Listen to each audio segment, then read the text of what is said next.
a growing health, wellness, and leadership podcast designed for you to become your most empowered self. Great day, amazing humans. Welcome to the Empowered in My Skin podcast, where our mission is to help 1 billion people in this world think in more empowering ways. Empowered humans empower humans. So you are the right spot to become a lead domino for empowerment today. So let the show begin.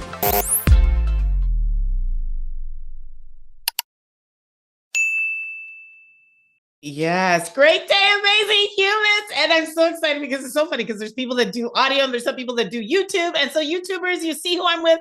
Audio, you gotta wait as I introduce our next and amazing guest. Is a scientist who is at the forefront of happiness research, harnessing the latest science to guide people towards healthier, more joyful lives. With a PhD in health science from Western University and is the founder of the International Happiness Institute of Health Science Research, she's dedicated to spreading evidence-based strategies for well-being. Her groundbreaking work includes co-leading the Canadian Happiness at Work study, regular media appearances, and acclaimed TEDx talks. The Business London magazine named her as one of their top 20 under 40. She was also recognized by the Women's Executive Network as one of Canada's top 100 most powerful women. And she continues to make a profound impact on individual and organizational happiness through her research, education, and media engagements. So I'm so excited to have you join us as we delve into the mechanics of self-talk as part of this self-talk series in September, exploring how the inner dialogue we maintain shapes our mindset, influences our emotions, and ultimately impacts our overall well-being. So join me and give Dr. Gillian Mandich a huge podcast. Welcome! Yeah. Talking to you is one of my favorite things. It makes me very happy. So I am so thrilled to be here with you today. And you know what I love? I love that I was with Trisha. We were like, oh my God, Dr. Gillian Mandich. I'm like, okay, I'm going to hang up. I'm going to call her right now. I wasn't even texting. She picked up. She's like, hey. I was like, hey. It was like Friday night. My phone's There was a Friday evening. And I'm like, oh, hello. No one calls anymore. I was so excited. I was like, I do. I call. I didn't want to text. And you said yes right away. So absolutely. I love it. And since you play so well in the space of like positive psychology, I can't wait to hear what has been your most empowering thought that you've had of the day so far. Ooh, let me think. That's a great question. You know what? So we're recording this on a Monday, and I normally go to the gym at 11 or 12 o'clock. Okay. But we were podcasting, and then this afternoon I have a meeting. So there is an 8:30 class that I sometimes go to. And I kind of laid there this morning and I was like, you know what? Like, you can go tomorrow. And I was like, no, you love how you feel after. You love going. You're just being lazy. And so I just I have this self-talk that we're talking about where when I don't feel like going to the gym, the way I think about it is that's a part of my identity. I am someone who moves my body on a regular basis, who values fitness and physical activity. And so my thought was, Jillian, it's not about do you want to go, yes or no. It's about your type of person that this is what you do and you enjoy it. And so I went, and of course, as always, you walk out feeling way better than you went in, right? Yes. Yeah. And now I'm feeling it because the endorphins, the dopamine, the everything that you had is also now domino effect to my life. So thank you so much for not negotiating with that. I did some heavy sumo deadlifts with 3-second eccentrics and some chest presses. It was a good way to start the week. And before I get into like the scientific like question, I just want to just double click on that most empowering thought, because that is such a great positive thought that came in, like the self-talk, right? I was, as you were saying, I was like, oh my God, this is exactly what this episode is about. But then there's that we negotiate. Yes. And so there's this equal and opposing voice and so how, is there a way to how do we eventually do that where the one that serves us the most is the one that we just say, no, I'm going to eat you up. And then I don't know. And especially with self-talk, it's more difficult because if you're, with a friend and you're trying to negotiate something, you have someone else sort of on the other end of that, and you have this dialogue back and forth. But when you go into your own head, it's a dialogue with yourself. So there's really no one holding you accountable or asking you what's in the highest and Mhm. greatest. And so one of the things that I do personally is I think of different questions, because a lot of times if I think, do I want to do this? If I'm being lazy in that moment, the answer is no. It's much easier for me to just sit on my couch than it is to go to the gym, for Mhm. example, this morning. Mhm.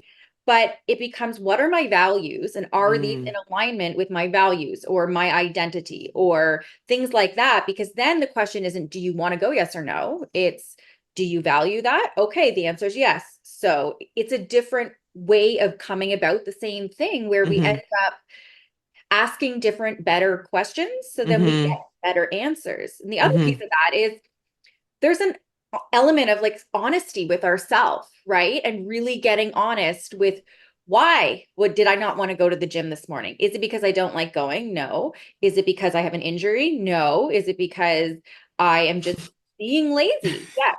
Right? You have to be honest with yourself about Right. that. And and then once you sort of have that awareness, the other thing I do sometimes is like, because I'm a researcher, I'm always like collecting data on other people and myself. And so with when I'm trying to change a habit, like say, for example, Mhm. someone was wanted to get into the routine of going to the gym, right? Um, then every time I go, I check in with how I feel before the activity, whatever it is, and then after. And usually when you go to the gym, you feel better after. And so I kind of like make a mental bookmark of, hey, Mhm. you may not feel that good at the beginning, but and after a while, you've collected a lot of data that Mhm. supports you going and doing that. It's like you're building your own evidence within yourself of why sort of your future self or your higher and greater self Yes. going to do that. And you prove it to yourself by being a scientist within yourself and learning Mhm. and studying your body and creating your own data, your own evidence, your own conclusions. And then you use that, especially on days when you don't want to go. You're like, you know what? I've felt this way before, and I know that I feel better after. Yes. And you Yeah. provide your own proof, you provide your own evidence. And Right. to me, it's a really empowering way to sort of approach a behavior or habit. I love that. And so I have to, and I could be wrong, but one of the things I've observed, it's again, it's an Inkichi observation, is that we have more of a culture now of just give yourself grace. Yeah. No, like it's okay. Like Mhm. it's okay. Just give yourself grace. You don't have to do that today and don't beat up on yourself. But I find that a lot, like myself sometimes, like I could, as humans, you can over index on Yeah. this thing Yes. called grace, right? And Yep. so, what is that really? It's interesting, right? Because it's sort of like there's two ends of this spectrum in terms of it, right? Where it's Mhm. like the David Goggins approach of like Yes. 4 a.m. every day, like that. And then on the other side is like, just give yourself grace all the time. If you don't want to do it, that's okay. Maybe tomorrow. And then there's a continuum from end to end, right? Right. And I think this is where when we think about self-talk, I think sort of a precursor to even the discussion about self-talk is self-awareness, right? Mm. Because that is really step number one, because we have to be aware of what's going on with our feelings. Checking in is the best way to do that. Because you know what? Maybe there are some days where you didn't sleep the night before and you're exhausted and you're stressed out, and maybe that day isn't a good day to go to the gym. But Mm. maybe it's a Monday like it was for me, and there was no real reason that I couldn't go besides laziness. So, Hmm. or just not feeling like it. And Hmm. so this is where when we have that awareness, we can start to notice, where am I? And that honesty piece comes back in, right? Do I really Right. to keep giving myself grace every single day? Maybe you're going through something hard, and the answer is yes. But I also think for a lot of us, having that discipline or those sort of structures in place actually is more beneficial. Because I think sometimes people think like, oh, freedom is just doing whatever you want all of the time, and Hmm. and that's all great. But there's an element of, it's sort of paradoxical, but it's like when you have discipline and structure, it actually gives you more freedom, because Mm. you are Hmm. able to be in a container where you're accomplishing things and you're clear Hmm. on what you're doing, why you're Hmm. doing it. Hmm. And within that structure of discipline, it gives you freedom, you know? Yes. No, I totally agree. And I think for me, when I hear that, it gives you this capacity, right? Like, cause Yeah. I think it's like, I don't know why habit stacking comes to me, but it's sort of like this, it's not habit stacking, but it's like accomplishment stacking, Yeah. right? Which I feel gives you more capacity. Yeah. Um, and and also continues to propel. I don't know how to express it, but somebody says where there's conviction, there's capacity. That's Victoria Pelletier says that, and so for anyway, that's what comes to my head as you're Yeah. explaining that, for me to try to like use that as a Yeah. tactical tool. And and compassion for ourselves is important, right? Yes. We do need to have that. And when we think about, okay, what is self-compassion? It's this combination of being kind to ourselves, seeing the common humanity in Mm-hmm. all of us, and also Mm-hmm. the ability to let painful, difficult, challenging emotions pass, right? Mm-hmm. Because Mm-hmm. it nothing lasts forever, including those emotions. And so giving ourselves that compassion Right. is really important. And even when we look into the research, we see that when people are getting divorced, people that spoke more compassionately to themselves, they Mm-hmm. felt better and were less critical to themselves in the period post divorce, as opposed to people that didn't. Oh wow. So it really is something that it's an important part to have that compassion. But then the Mm-hmm. sort of caveat to that, the nuance to that is also like, are we really being honest with ourselves, right? Yes, I think Like, that's the thing that comes out the most for you is how honest are you being with yourself? right. And it's sort Yeah. of, you kind of come back to that middle path, right? Mm-hmm. Where we give ourselves grace and kindness and compassion, but we also have to be honest when maybe, you know what, you have to show up and work today. Or, you know what, Yeah. go to the gym, pick up something heavy, do some Right. more. That's good Right. too. Having Right. that discipline, that structure. Right. We need both. And I think in today's day and age, especially having gone through all the things we have these past few years, I feel like the pendulum's kind of swung to the, oh, just give yourself grace. It's okay. And there is a time and a place for that, but it's again not that simple, right? Because Mm-hmm. humans, we are very complicated and complex. Generally, things don't come down to things that are that simple. They're nuanced, they're different, they're situational. And so I love that we're having this conversation because Right. this is an important part of the conversation as well, right? Mm-hmm. It's funny because in my mind, like what I've for me, and I, Mhm. I think it ties back to something that you said earlier around values, integrity, and all this, any other. When I say I'm giving myself grace, to me, it's not giving a completely on the goal or the objective. But I Mhm. always say it's like the 10 minutes I do is better than the 60 I don't. So there's Mhm. there's really no option for me not to go to, I'm just going to use the gym as an example. There's no option for me not to go to the gym. Yeah. Mhm. However, I may not today give it the 90 minutes of full on out David Goggins type of workout, but I'm going to move to the intensity that I can muster Yeah. and maybe try to push myself a little bit as much as possible, right? Like, so I think for me that's what my grace looks like. Yeah. But to your point, I have found that grace has been like, no, don't worry if you don't go to the gym today, it's okay. And everyone that tells you that is telling you on a different day until before you know it, Yeah. you haven't gone to the gym. It's a slippery slope, right? Right. It's a It's a slippery very slope. slippery Yeah. slope. Yeah. And I think like, so when we think about our self-talk, what we see in research is there's some sort of patterns that we often fall into. And so four of the big ones is what we call personalizing. So Mm-hmm. when something goes wrong, you blame yourself. You know, something happened at work, it's my fault. And you sort of make it something that you did versus, you know, we had a bad day, the team didn't perform, right? But it becomes all about you and you take in the talk and you've made it like you are a bad person sort of idea. This one is a tough one for me. That's challenging. Catastrophizing. Oh, right. Like one thing happens and then you go in this like spiral and then like the world is ending or you're dying or your dog's dying or like you just sort of like always expect the worst, right? And you just go to that scary place in thinking. Mm, Um, the other one that's really, I catch myself with this one too sometimes, is polarizing. So it's like mm, things are either good or bad. There's no middle ground, right? Like you're either perfect or you're a complete failure. And there's no middle ground, no nuance, that middle mm. path that we've been talking That's where about, I've been. Yeah, I've been a bit there this year. right? And then the last one that's really big for a lot of people is what we call magnifying, which is where you magnify the negative aspect of a situation and you don't pay as much attention to the positive. And this one comes from, we have this, I sort of explain it like it's like pre-installed software. Like you buy a new computer and it comes with like Word or whatever pre-installed on it. Sort of like our brains have that, but the software is called the negativity bias. So this is our brain's tendency, even in the midst of a lot of good things, to focus on the negative. So you've got like 10 compliments today and one person said one bad thing. When you put your head on your pillow at the end of the night, generally you're thinking about That's that the one one. bad Yeah. thing. Yeah. And so we see that pattern apply not only in our behaviors, but also in our self-talk and how we talk to ourselves, right? Say at work, you go in for a performance evaluation and, you know, the vast majority of it is good, but there's one area of opportunity for you to focus on. We tend to zoom in on that and then make ourselves feel worse, right? Because we're zooming in on the negative, we're magnifying that as opposed to looking at all of the good too.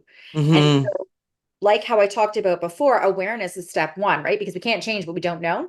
Yes.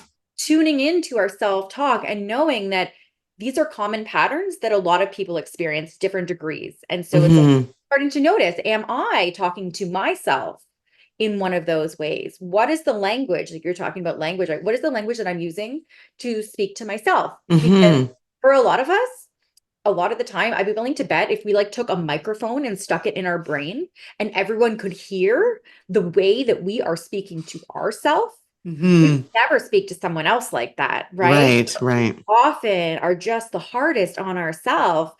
And the world is hard enough already as it is. Like we don't need to keep adding to that pile by being, you know, so hard on ourselves and speaking to ourselves in an unkind, uncompassionate, unhelpful, unproductive way. It's interesting because what came to mind is, you probably know Dr. Mike, oh, sorry, he's not a doctor, Michael Singer. He's an author, but he's also, Yes, yes, Untethered okay, Soul. Untethered Soul. And so I think Yes. he's actually written a second book. I haven't gone there yet, but Untethered Living. Surrender Anyway, Experiment. yeah, and then he wrote, I think the most there's recent one is another one? Untethered, I think it's Untethered Living. Something. I think that's the most recent one. And Oh, before I yay. read it, I picked up the Untethered Soul again. I read it like 10 years ago. Me too. And there's a chapter on who am I, and what you just said to me, what I want to put out to the audience, maybe I'm asking you, is it actually requires, like he says, people often don't describe themselves well. Like when I read it, I think that's what kind of helped me continue on my affirmations. Now, when I'm reading it at my level of maturity now, I'm recognizing that it's another further step back. I'm the one who's observing myself, like the thoughts, the emotions, the events that are happening before me. And what I think you just expressed in terms of getting that microphone requires us having that ability to like sit back and think about, what am I thinking about myself? So how do we do that? Without thinking that we're the thoughts and we're the... It's interesting. We actually see there's research that shows that when we can sort of zoom out and, like you said, think about ourselves in the third person. And especially when we're experiencing difficult or challenging emotions, it can be very beneficial in order for us to process them either faster or in a better way, because it's almost like you're zooming out and you're removing yourself. Because if you think about it, if a friend came to you and asked you for advice, you would give the best advice you could. But when you talk to yourself, oftentimes that judgment or criticism comes in and you're not talking to yourself in the same way you would have talked to your friend. So if you think about yourself in the third person, it's almost like you're giving advice to a friend. So it's sort of 1 degree removes you from the situation. And it can often change our self-talk in a very significant way because we're noticing that. I think one of the things that's really important when we start to tune into our self-talk is to notice, like, if we are being critical on ourselves, and myself included sometimes, right? It's a process, and I work on it too, just like everybody else. But I notice sometimes that I'll start to get critical of myself. And when I start to get critical, I try to switch to curiosity because I feel like there's so much judgment in the world already. And when we start to notice our self-talk and you're like, oh, I'm polarizing right now, or I'm magnifying right now. And then you get upset with yourself about doing that. You're just making it worse, right? So instead of that, it's like, why? What's going on here? What happened today? You know, did something bad happen that really upset you? Are you noticing that like, you're... what's the trigger? Like you're looking for or the... like, okay. you know, I notice for myself, like if I'm, you know, like having a day where I'm feeling a lot of anxiety, right? Mhm. I notice that my cognitive capacity is not as high or strong as normal. So then if one little thing happens that normally wouldn't throw me off, it's like if my tank is low, those Mhm. things can really send you into a spiral, right? Because you aren't, it's like same as say you don't get a very good night's sleep, right? Mhm. And then you go through that day, you're just not at your highest and greatest, right? Mhm. You're not as mentally sharp. You maybe are a little bit grumpier, or you just have low energy, and so you're not at your best. And so Right. I think especially when we aren't mentally because we're going through something stressful or something difficult is happening or something is leading us to feel very anxious, we have to remember that it's the same thing, right? It's like we didn't get a good night's sleep, so we really have to, instead of judging ourselves, really get curious and kind. And a lot Mhm. of times, the other thing is when we get curious and we really start to think, because like sometimes when you have, like, for example, when I was talking about how like you're catastrophizing, right? You're always Yes. in the worst. So it's like, did that actually happen? Is it happening right now? Right? Because we start to sort of play the scenario forward and we start to imagine all these horrible things that are going to happen. And it's like, wait a second, this isn't accurate. It may or may not happen, but it's like, why are we going there right now? Right? Why are we now making up Because it's situations not real in the moment. It's not that real in the may or may not moment. Yeah. happen? Yeah. And Mhm. if they happen, we deal with them then. And if they don't, now we've wasted all this time. And it's really, I think that curiosity piece is Yeah. is an important element too, because it also helps us to build our self-awareness. Maybe we have some deep-seated fear of something, right? And this is it sort of coming out that we can now see it and work with it, or whatever it is. The Mhm. curiosity piece Mhm. takes you out of judgment Mhm. and gets you into a place of wonder or Yeah. of problem solving or Yeah. of self-awareness, you know? So what, oh gosh, so many questions. I don't even know which one, where do I want to, so let me, okay. So I'm going to just double click on that because I'm speaking from somebody, let's just say in the seat of, I don't really have a great self-talk, positive self-talk life. Mhm. Um, how do I start to catch myself enough to even know that this is a time where I need to get curious, right? Like Yeah. it doesn't just like you, like I personally am the kind of person that's like, okay, I'm just going to start today and that's it. Yeah. But for some people, it takes, I don't know, like knowing what steps to take. And I'd rather they start practicing it before they get to a moment in life where they badly need it. So what could that look like? I don't know if I asked a clear Yeah. question. In my Yes. head, I did. So I sort of have a three-step process Okay. that I Okay. follow. Yeah. But before we get to that, I think that it's sort of an important sort of zoom out to get a little bit of perspective is that the way we talk to ourselves is it's like a habit, right? And so it's not like you wake up one day and you're always really, really hard on yourself. And then you decide that, oh, I'm going to change my self-talk. And then the next day you're like, oh, I'm so nice to myself all the time, Ah, right? It's a practice. It's just like any other habit. So mhm, we need to recognize that that's the lens that we see it through. So it's always the most difficult at the beginning, right? Because when you look at the psychology of behavior change, what we know is that things are most difficult at the beginning when we're starting a new behavior or stopping one that we want to stop. mhm, So knowing that, it does give us grace to be a human and have some compassion in that we're not going to just like overnight be mhm. like the nicest person to ourselves. Doesn't Yeah. work like that usually, Yeah. right? The other thing is that when we start to tune into our self-talk and we start to notice, over time, it gets easier. So it Mhm, can feel mhm. overwhelming, I think, especially at the beginning. And if we're noticing that we're really, wow, unkind to ourselves a lot of the time, it can almost be like, oh my gosh, like this is so overwhelming. I don't even know where to start. Mhm, But we know that it's one step at a time. It's kind of like a gratitude practice, right? Like mhm.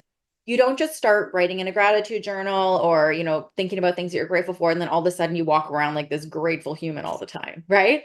But what you start to notice, and I see this all the time with people in research, is like, as you start to notice things that you're grateful for, you'll catch yourself noticing things that you're grateful for without Yeah. even being like asking yourself the question, what am I grateful for? Right. You just start to Mhm, develop that mhm, habit. mhm, And so in the same way that the gratitude practice works like that, where over time it almost becomes an extension of you. That's really how our self-talk, sort of changing our self-talk to be kinder to ourselves works. mhm. So because I like to break things down into steps, the 3 steps that I like to do, no matter where you are, if you have never noticed your self-talk or not, step number 1 is awareness. You have to listen to what you're saying. That's step 1, right? We have to notice what we're saying, tune into our thoughts, and just notice, what am I saying, right? And again, if you want to do that third party thing, where if that helps, then that's good. And then when you notice, so if your self-talk is kind and you're being really nice to yourself, celebrate it, right? Good job. Because I think that sometimes we're so focused on removing the negative self-talk that we don't actually celebrate when we are being really nice to ourselves too. So step 1 is tune in. If you're being kind to yourself, celebrate, you're done. Yay, keep going. If you're noticing that it is not kind, then step 2 is challenge those thoughts. Like I said, this is where we're noticing that we're judging ourselves. And that's where we switch to curiosity, asking questions like, is this thought actually based on a fact or my opinion or my fear? Or asking like, why do I believe this is true? Or is this thought even accurate? Right? Because we get into those patterns that I talked about, right? Like personalizing, catastrophizing, polarizing, magnifying. We get into those thoughts. And so step number 2 is after we've tuned in, we start to challenge our thoughts. We get curious. And then the third step is really about changing your self-talk. It's about retraining our brain to be kinder to ourselves. So we notice when the negative comes, and then we have to fill that with a better thought. And it kind of feels weird at first, especially if we've lived a life where we haven't been kind to ourselves for a very long time. It can feel weird. But again, that's where that third party thing comes in, because you could almost be like, what would I say to a good friend? Right? If you can't imagine it for yourself yet, then it'd be like, okay, well, what would I say to my friend or my cousin or my sister or whatever? And then we say that to ourselves, because over time, we start to develop that habit. We have that awareness, and you see a change. And it's sort of like one day you'll just notice that you've tuned into your self-talk and you're like, oh, I was nice to myself. Yes, right? yeah, yeah, slowly, like yeah. that gratitude thing. But the thing is, it requires work, and it requires introspection. We were chatting earlier before we started recording about like getting quiet, right? Meditation. If we are busy all the time, it's very easy to distract ourselves. We don't even start to listen to our thoughts, right? We just scrolling on social media, working here, go, go, go. And we don't even take the time to tune in, right? So it's very easy to not even choose to have the awareness of our thought too. And so we have to prioritize that. Right. It's just like a lot of good things in life. They require work and effort and continual practice, right? It's just like physical activity. It's just like nutrition. We have to work on this all the time for our whole life. We don't just reach this place where we're kind to ourselves all the time, right? It's practice. And I think sometimes people either don't want to do the work. They would just prefer to, just numb out and not even pay attention. Right. Or we see stuff where we don't want to get honest with ourselves. Right? Like It's scary. It's scary. It's fear. Or it's, like we sometimes are very comfortable in our life.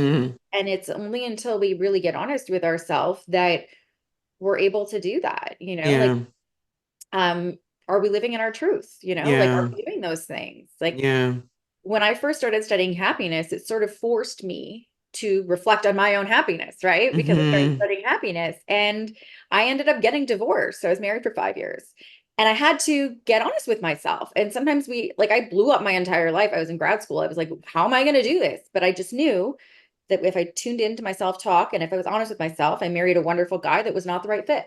And so sometimes it's really hard because we have to get honest with ourselves, and we may not want to know the answers because they're difficult, or we don't know how things are going to play out, or it requires life changes that are really significant. It's easier to just mute yourself and just quiet yourself and convince yourself that you're good, right? But there's more to unpack there.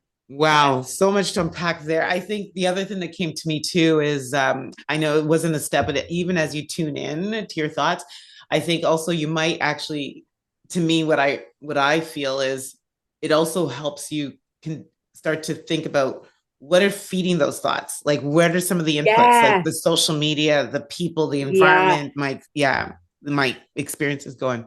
That's a great, in that sort of curiosity piece. It's like, where did this come from? And like, Yeah. I noticed for myself, like if I spend a lot of time scrolling on social media, then I notice I'm a little bit more irritable. I don't know why. I just, and like a lot of my social media is like Frenchy videos. Like it's not like I'm a Frenchie. For those of you listening, Jocko who's snoring beside me, by the way. So if you hear any audio, No. that's Jocko snoring away. But starting to notice those things, or like if I don't get good sleep, or if I, like do certain things that I know I'm supposed to do that I just don't, like Mhm. I noticed that, like I said, your battery's lower. And so Yeah. you're maybe something that wouldn't have bothered you as much Yeah. is, Yeah. right? Or your environment's a big one, right? Like Yeah. even what you surround yourself with in your house, is your house clean? Like, Mhm. or is it chaos? Because Yeah. that's impacting it too, right? Do you have Mhm. things around you that bring you joy, that Yeah. are inspirational? Like Mhm.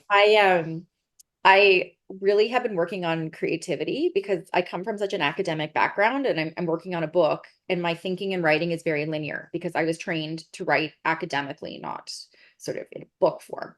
And so I've been doing exercises to learn, like to practice creativity. And so I Mhm. bought one of those crickets. Do you know what a cricket is? No.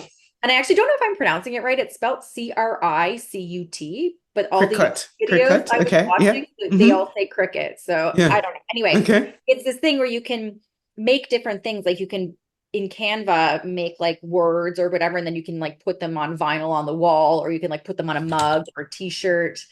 And so you can make, like, if it was someone's birthday, you could make signs that say "Happy Birthday, Jocko," and then print them all. This Cricut cuts them out, and then you hire. Yeah. I see. Cricut maker. Okay. Yeah.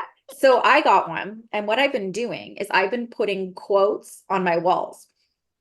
Oh. Like I've been printing out in pink vinyl and like scripty fonts, and I've been putting quotes all over my walls. And I've been doing this because I want my environment Yeah. to Mhm. be reminders of things that I'm thinking about or things that inspire me. Like I have Mhm. one in my bedroom. It's it's the last line of a Mary Oliver poem, and it says, "Tell me what you want to do with your one wild and precious life." Ooh. And it gives me goosebumps. So I want to see Yeah. that, right? So Yeah. with that, so my environment has these sort of things that trigger me into thoughts or feelings. Yeah. And Yeah. so this is another piece of the self-talk too, is really, what's your environment look Yeah, like, yeah, right? yeah, yeah. It's almost activating your senses. Like in my office here, like you can't really, because now I'm against a different wall, but I have sort of a vision wall that has like the mama mentality. I'm a descendant of greatness. Like it has my vision board. Yeah. I have great art on my, but I also sense. I have Mm, my aromatherapy, you know, just this when my salt lamp, like it's all of what I feel when I step into this room, right? To your point. totally. Yeah. And you're intentional about it. And Hmm. I think sometimes we forget that our physical environment affects our mental health and our thoughts, Right. our thinking Right. too. Right. Right. And so, yes, tuning in and awareness and all the things we've been talking about are absolutely critical. But it's also, if we zoom out, all the other things too, right? Like Yes. our physical environment, what we're consuming on social media and media. There's actually research that was done by Sean Aker and his wife, Michelle Gillian, Oh, and they Sean. found, Yeah. Yeah. yeah, Positivity guy. happiness Yeah. advantage. Yeah. Yeah. They found that people that watched 3 minutes of news that they perceived to be negative in the morning, they had a 27% greater likelihood of reporting their day as unhappy 6 to 8 hours later. Wow. So I think sometimes we think, oh, I'll just check in, check off, or scroll for a little bit, put it away. But knowing that it's not that simple and there's a residue there that stays with you. Hmm. And Hmm. so really being intentional about when we're consuming and what we're consuming. And like, I mean, I live in a condo downtown Toronto, and I'll notice sometimes that I'm waiting for the elevator. I won't even realize I'm doing it. I'll take my phone out and I'll just start scrolling for no Mm. reason. Like it wasn't like, oh, I'm like wondering what's going on. It's just like this habit. Hmm. So I've been really working on my self-talk around that of like, are you being intentional with your phone use? Or Hmm. are you just Hmm. mindlessly scrolling and you didn't even realize you got your phone out, you know?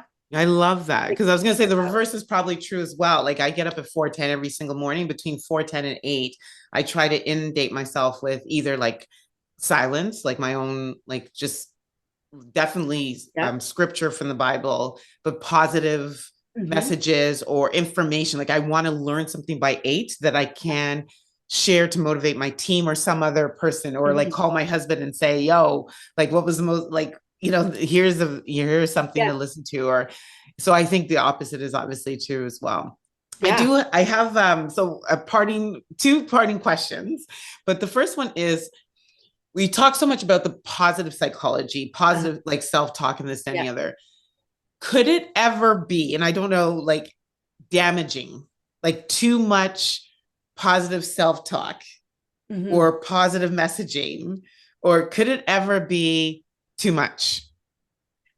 Ooh, good question. Okay, so my thoughts on that are, I think more so than too much, it's that honesty piece, right? Because if you are like a cheerleader for yourself all of the time, then that's a good thing. But if you are talking to yourself and you're not being honest with yourself, but you're being that cheerleader, it's sort of setting you up for failure and probably into some negative self-talk later when things don't work out, right? It's like, are you being honest with yourself? And I think we also have to be realistic, because the reality is that life is hard and we have difficult things that we have to face. And so sometimes we have to be very realistic about what we're looking at, right? You can't just say, oh, you're amazing, you're so great, you can do it.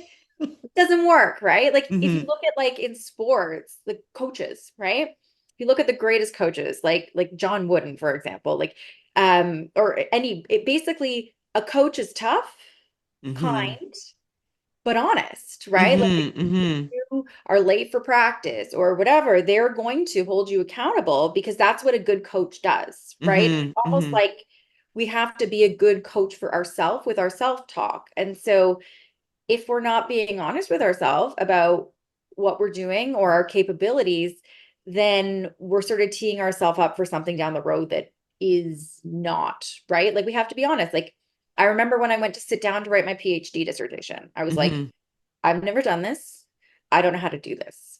And so if I would have just been like, okay, you can do it, you're great, you can write, it wouldn't have been helpful, right? I had to get curious and be like, okay, what do I need? Where can I find example? My questions change. Yeah. Like, can I find an example of a dissertation that has been done? Are there outlines at the library that I can read about? Like, so when we're honest with ourselves, it's not just about being a cheerleader all the time, but it's about starting to think about different questions that are realistic, right? It's like, even with parents, like the parents that give gold stars and gold medals for everything, do their kids come out into the world and they're like flourishing? Generally not, right, right? right, We are seeing this a lot right now in that right. helicopter parent generation. And so it's not just about yay, yay, yay all the time and gold stars and be nice. It's about giving ourselves grace to be human, understanding that as a human, we have a full spectrum of emotions, right? And sometimes our self-talk may be sad or whatever because we're going through something sad, and it doesn't make sense to be like, you're amazing in that situation if you've going through a breakup or loss of a loved one or a divorce or job loss. Like it's not about being positive all the time. It's about the match, right? It's about allowing ourselves to be humans and to be kind. Notice if we're being mean to ourselves, but also getting curious about how we're feeling, because that's all emotions are just data. They're information, right? And they're fleeting and they pass. But when we're curious, we can use that data to inform what we're doing and see if we need to course correct or pause or foot on the accelerator. I love that. I love that. And to wrap up, my question is, what is your favorite? Like, there always comes a time whenever you're talking, you're on a TV show, or you're giving a speech or a lecture or this, and the other. What is your most favorite parting message you'd like to leave with your audience to help really sort of that exclamation point? Ooh, I love it. So I like if I'm doing a talk, I like to leave with audiences with a thought, because it's like I like to leave with that idea of there's something to ponder, that sort of tease up. So the one I use most frequently, I think I heard this like probably close to 10 years ago now on Tim Ferriss's podcast. He had this gentleman on named Derek Sivers, and Derek said, If more information were the answer, we'd all be billionaires with perfect abs. Ooh. It's not more information. Right? Knowledge is like, you see that knowledge is power, and then it's like, no, knowledge is potential power. It's what we know that matters, right? And especially I think when we go to talks or conferences or listen to podcasts, we're so inspired, which is great. But it's like, what are you going to do with that, right? Yeah. And I think that that's often for people is taking that learning or knowledge or inspiration, but actually applying it, right? Yeah. People, you know, if you're listening right now, you may be thinking, okay, like I want to tune into my self-talk, and then podcast goes off, and then the day happens, and then you end up not even tuning into your self-talk that day, right? Like that's a very common thing to do. So knowing that, no, we actually have to deliberately and intentionally put in time and effort in order for us to change our behavior. Yeah. I love that. One, go on. Yep. The other one that I use sometimes, I'm paraphrasing a little bit. It was a tweet I saw on Twitter from a pediatrician. And she said, in case you're wondering, she's like, I'm a pediatrician and my 3-year-old is eating strawberries dipped. Oh, I'm a pediatrician and best-selling children's author, and my 3-year-old is eating strawberries dipped in ketchup for dinner tonight. Because that's the other thing. I think sometimes when we think about that action to take, it's like this sort of, like I was talking about, polarizing, like it's all or nothing. Right. It's not, it's a practice. Yes. Some days are better than others, right? It's like yoga. They call it a yoga practice, not a yoga perfect, because if you're in for 8 days or 8 hours, your hamstrings are probably tighter than if you've been walking around all day, right? It's all of the time. Yeah. But just because we're not perfect all of the time, I think sometimes when we get into that thinking, we just, okay, I can't do that anymore, right? Just toss it out of the wayside. Yeah. It's a practice, and every day is a day. And some days our kids are gonna be eating strawberries dipped in ketchup. You know, like it just happens. That's where routines become a little bit, developing, healthy. Wow. I can, oh my gosh, this is so great. I can keep going and keep going. But Dr. Gillian, you are always such a wealth of just what is in you, and the fact that you're so open and have such a strong desire to share it with the world is such a beautiful thing. And I thank you for being in my life. I thank you for being a speed dial call to say yes and be on this platform to really share your wealth of knowledge. So, wow, lots of tidbits to take from this. I hope everyone was taking notes, and you're coming back on for something. Oh, absolutely. Thank you. It's always, when I get to talk to you, I leave just buzzing with energy, because you are just radiant in so many ways and insightful. And the fact that you're living life, asking questions and having these conversations and then sharing them with the world is such a beautiful gift. Thank you. I'm so grateful to be your friend, to talk to you. Thank you. I feel grateful about life. You know what I mean? Yeah. So that's a beautiful thing. It has to come to an end, everybody, but just hit rewind and listen to us again, or watch us on YouTube. I love it. So Dr. Gillian, this is where both of us say we're out. Yay. There you have it. I trust that you're feeling more empowered in your skin. And as the late Dr. Maya Angelou says, when you get, you give, when you learn, you teach. So it would mean so much for us at EIMS if you share this episode and tag us, or teach an insight that you learned from today's episode on your socials and tag us. And remember to go over onto iTunes and leave us a review, or follow us on socials at Empowered in My Skin. But most importantly, don't forget to subscribe so you never miss an episode.